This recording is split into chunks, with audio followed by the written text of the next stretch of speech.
Labuan Badže tai vartai į garsųjį Komodo nacionalinį parką, kurio legendiniai Komodo drakonai pasitinka visus nuotykių ieškotojus. Tačiau ši vieta slepia dar daugiau nei tik šios paslaptingus roplius. Tai viena iš geriausių nardymo vietų pasaulyje, kur galima sutikti ne tik jūros vėžlius ir spalvingus koralus, bet ir mantas, kurių plotis gali siekti net 6 metrus. Ir nors tai atrodo ranka pasiekiama, mes atvykome įsitikinti, ar šį kartą sėkmė nusišypsos ir mums. Bet kol kas pereikime prie ankstesnių įvykių. 70 kelionės dieną palikome Balį ir lėktuvu pasiekėme Flores salą, kur apsistojome Labuan Badže mieste. Iš karto buvome pasitikti dieviško saulėlydžio, kurių šioje kelionėje dievulis mums pagailėjo.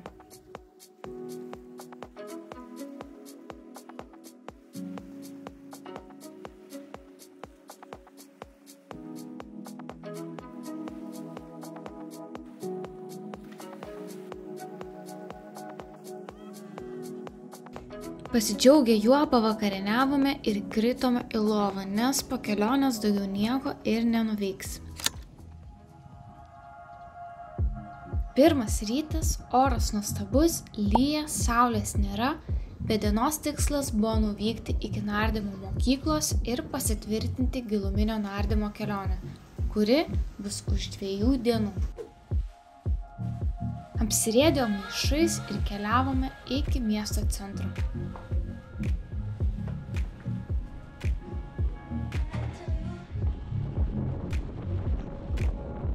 Panašiu tempu praleidome abi dienas, valgėme, sveikome ir laukėme išsvajotojo nardymo. Sveikinsimės? Tai jo? Jo. Gerai. Labas rytas, sakyk. Labas rytas. Sveiki. Pradėjom vakar kelionę į nardymo pasaulį Komodo saloje. Tai kėlėmės 6 ryto, dabar yra 6:30 ir keliausim nardyti į Komodo salą. Trumpai pavalgėm ir let's go. 7 jau buvome ofise, iš kurio pajudėjom link laivo. Viena gražiausių nardymo vietų pasaulyje, o prieš akis lietus ir apniukęs dangus. Nors šią dieną įsivaizdavom visai kitaip, vis tiek išlikome gerai nusiteikę. Laivas buvo didelis, vienas didžiausių, su kokiu plaukėm, ir ilgai nelaukę išvykom iki Komodo salos.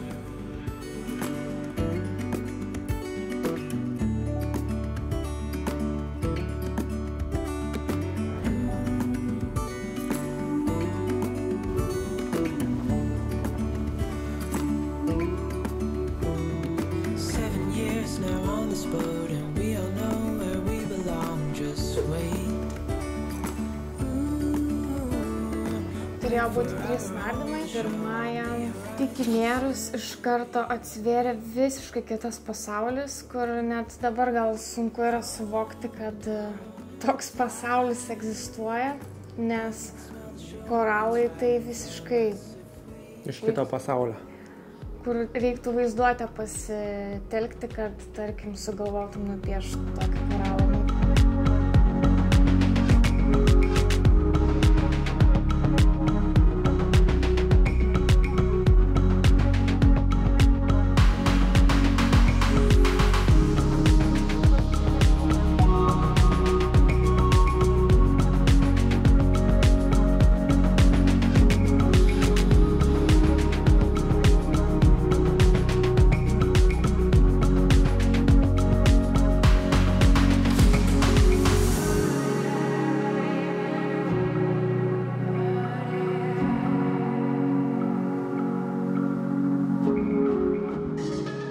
Dabar supranti, kodėl taip žmonės kalba. Iki tol mums nelabai teko matyti tokių koralų. Todėl ir norėjom čia nardyti, nes žinom, kad bus labai gerai. Viena gražiausių vietų nardyti pasaulyje. Tai įnėrėm, matomumas 15-20 metrų. Tobulas. Labai gerai buvo. Labai daug žuvų įvairių didelių, spalvotų. Greit pamatėm pirmąją mantą, praplaukė, praplasnojo pro šoną. Panardėm toje vietoje apie 40 minučių gal kažkas tokio. išlipom, tai buvo reikalų šiek tiek įlipti į laivą, nes ten labai stiprios srovės ir vietomis banguota, tai reikia į virvę pirmai įsikibti ir tada jau išlipti iš laivo. Į laivą įlipti. Jo, į laivą.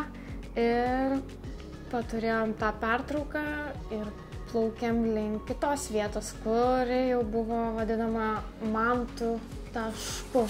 Mintise aš vis kartojau mantas, kad tik pavyktų, nes čia vis tiek yra atviras vandenynas, čia yra gamta.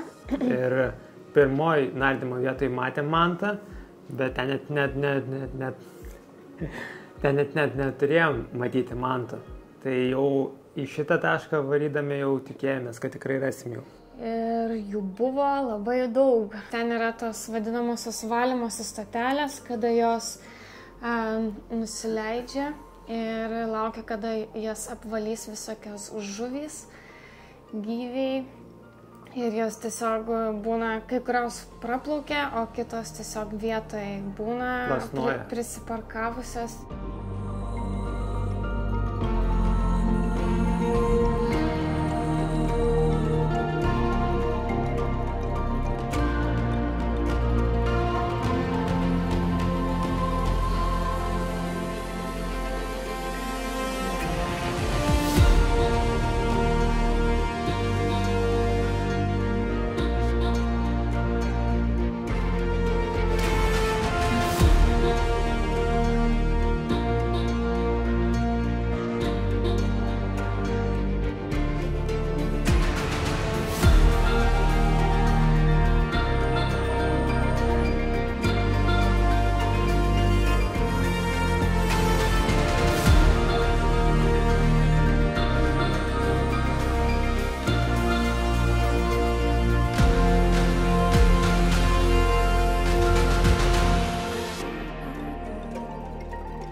Tiesiog neįtikėtina, tai pirmą kartą gyvenime naudojam kablius, kad tarkim prisikabini, kaip prisinkaruoji prie dugno ir laikaisi, nes tiesiog tave srovė nunešta. O man tos pačios plaukia prieš srovę, kas mums yra visiškai nepakeliui, tai dėl to tie kabliai reikalingi. Girdėjom iš kitų, kad matė tik 3, mes matėm, nežinau. 15 kokie. Žiauriai didelių. Ir viena buvo iš viso su juodu pilvu. Taip. Vat. Kita rūšis. Aš tiesiog... Apakus. Jo, nes išsprogdino man visiškai vakar smegenis, nes tiesiog žiūri ir negali suvokti, kad ant tie gražus koralai ir tas mantos toks avataro šiek tiek pasaulis. Tai panardė ten, turėjom pietus, pavalgėm pietus laive. Ir plaukėm iki paskutinio taško, kur jau plaukėm su srove vadinama. Dreifavome, nes kadangi yra 2 salos ir tarp jų vanduo susispaudžia, gaunasi labai didelė srovė ir ten mes nėrėme tarp tų 2 salų. Tai srovė buvo viena stipriausių turbūt, kokiu esam turėję. Žiauriai stipri srovė. Ir tiesiog nieko negali padaryti, tiesiog bandai kontroliuoti savo aukštį, kad neatsitrenktum į koralus. Susirišom su Laura, kaip jausmas kaip šunį vedžiojant. Ne, jausmas, kai rodo apie kosmoso filmą ir atsiskiria nuo to kosminio laivo ir tu tiesiog sukiesi ir tu nieko negali padaryti ir atrodo bandai išsilaikyti, nes mes turim vis tiek plaukti taip, kad pirma gidas būtų, nes jisai žino, ką daryti tokioje situacijoje, nes tave gali labai greit nunešti kažkur ir jeigu tave nuneš, tu turėsi bandyti iškilti, o prieš tai dar girdėjom, kad yra tos į žemę traukiančios srovės, kad irgi iš viršaus į apačią bandai iškilti, bet negali, nes tave srovė tempia, tai čia tokių yra niuansų su to nardymu, nėra taip linksma. Tai žinant šitą, tai norėjosi neatsiskirt, bet, tiesiog tu plauki ir tau varo tie koralai po apačią, kaip su kokia mašina važiuotum ir stebėtum pievą. Autopilotu, tiesiog nieko negali padaryti. Bet linksma buvo.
Ką čia laizai?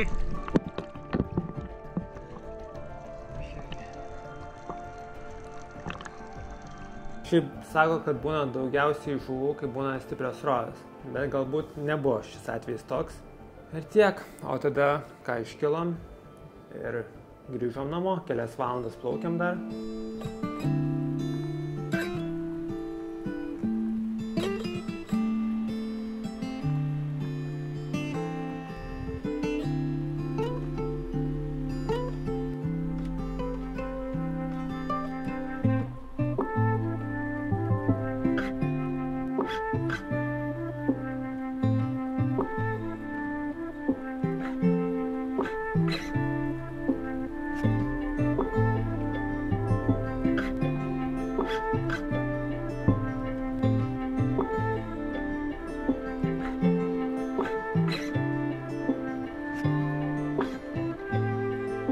Labai smagu iš tikrųjų su tokiu laivu plaukti, yra ten po to tie sėdmaišiai, tu gali atsisėsti, nes jau po 2 nerimų šiaip jauties pavargęs, tai trečiam dar yra reikalų iš tikrųjų.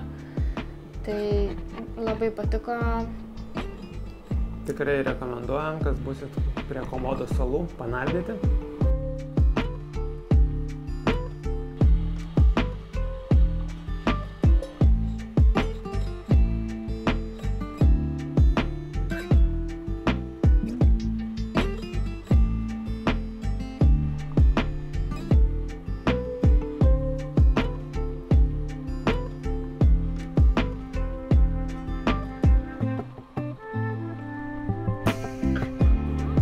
Gyvendinam pagaliau šitą savo tikslą, kurį norėjom nuo 20 metų.